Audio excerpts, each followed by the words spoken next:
नमस्कार। आज हम आदिकाल की समय सीमा के बारे में पढ़ते हैं। आदिकाल को कहाँ से प्रारंभ करना चाहिए और कहाँ उसकी सीमा समाप्त करनी चाहिए। आदिकाल की पूर्वापर सीमा को लेकर विभिन्न विद्वानों में अलग अलग तरह के मत हैं। उन प्रमुख मतों को हम यहाँ देखते हैं। सबसे पहले जॉर्ज ग्रियर्सन ने ही अपने इतिहास में काल विभाजन और नामकरण का प्रयास किया। अतः जॉर्ज ग्रियर्सन ने ही काल विभाजन और सीमा का अपना जिक्र किया है और जॉर्ज ग्रियर्सन ने आदिकाल की सीमा बताते हुए आदिकाल की सीमा 700 से 1300 ईस्वी बताई। जॉर्ज ग्रियर्सन ने 700 ईस्वी से आदिकाल की जो सीमा बताई है वो सीमा जो है वो स्वीकार्य नहीं हो सकती, क्योंकि 700 ईस्वी अपभ्रंश का ही फैलाव है।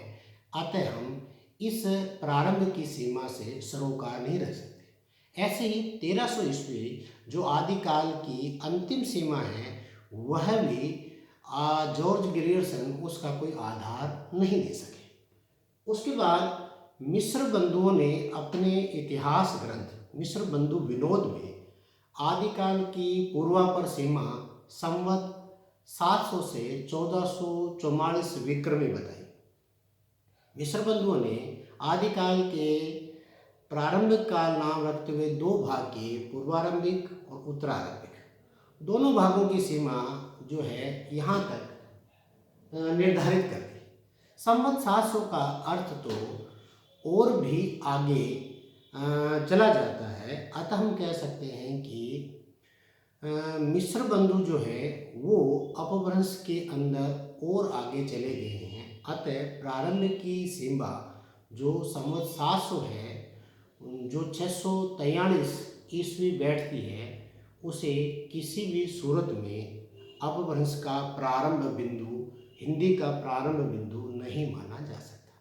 इसी प्रकार 1444 एक ऐसा वर्ष है जो बिल्कुल कट वर्ष है, यानी 1444, उसका आधार भी मिस्र बंधुओं के पास नहीं।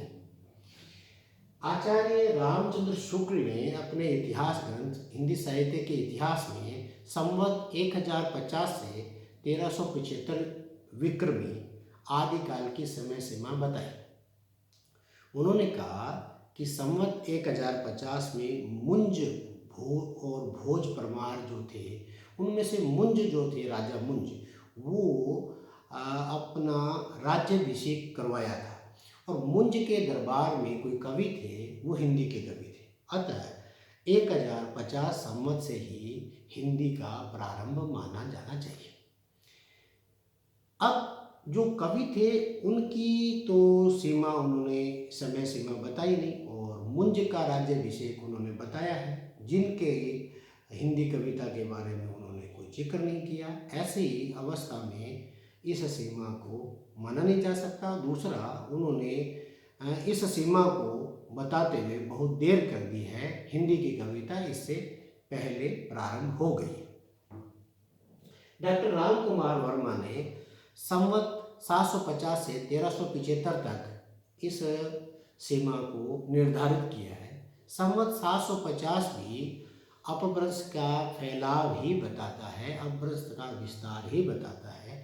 ऐसे में इस सीमा से भी हम अपना वास्ता नहीं रख सकते।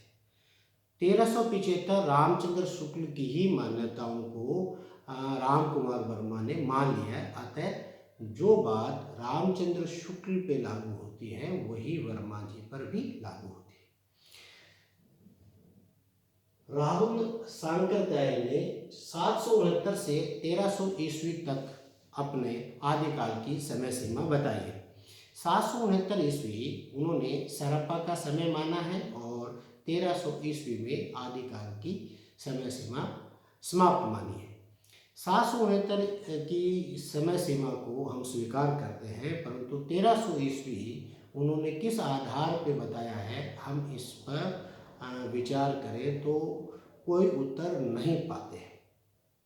इसके बाद डॉक्टर गणपति चंद्र गुप्त ने 1184 से 1350 तक की आदिकाल की समय सीमा जो बताई है, ये समय सीमा बहुत ही चौंकाने वाली है, क्योंकि 1184 बहुत बाद का समय है।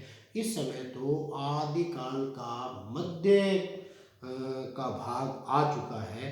अतः इस सीमा को किसी का सूरत में स्वीकार नहीं किया जा सकता। शिव कुमार शर्मा ने भी वही बात कही है, यहाँ लिखा नहीं है। शिव कुमार शर्मा भी इसी मत के समर्थक हैं, उनके मत को भी यही कह करके खारिज किया जा सकता है। रमाशंकर शंकर शुक्ल रसाल ने संवत 1000 से 1400 विक्रमी ऐसा बताया है। उनका भी जो है वो थोड़ा देर से आदिकाल को शुरू करते हैं, अतः उनका मत भी हम स्वीकार नहीं करते। हजारी प्रसाद द्विवेदी 1000 से 1400 ईस्वी तक कहते हैं, इसका मतलब वो भी 11वीं शताब्दी के प्रारंभ में आ जाते हैं। ये भी काफ़ी देर से ही आदिकाल को शुरुआत कर रहे हैं। पादरी FAK जो है वो संवत 1050 से 1400 विक्रमी तक का अपना काल बताते हैं। 1050 ही आचार्य रामचंद्र शुक्ल बताते हैं, और उसको भी हम ये कह करके नहीं मानते हैं कि वो बहुत देरी कर रहे हैं, ज़्यादा देरी कर रहे हैं, इसलिए हम इस बात को भी ठीक नहीं मानते। डॉक्टर नागेंद्र जो है वो अपना जो समय सीमा बता रहे हैं वो है 8वीं शताब्दी के मध्य से, क्योंकि सरप्पा जो है वो 769 ईस्वी के समय का जो कवि है।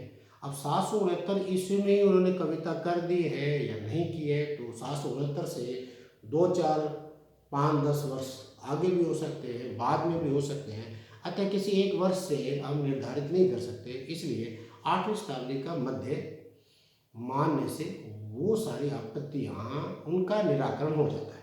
इसी तरह से 14वीं शताब्दी के मध्य कह देने से अंत की सीमा का भी निराकरण हो जाता है, और यही सीमा ज़्यादा उचित बैठती है कि 7वीं शताब्दी के मध्य से 8वीं शताब्दी के मध्य से ही 14वीं शताब्दी के मध्य की समय सीमा आदिकाल की समय सीमा मानी जानी चाहिए, और इसी मत के साथ हम भी चलते हैं।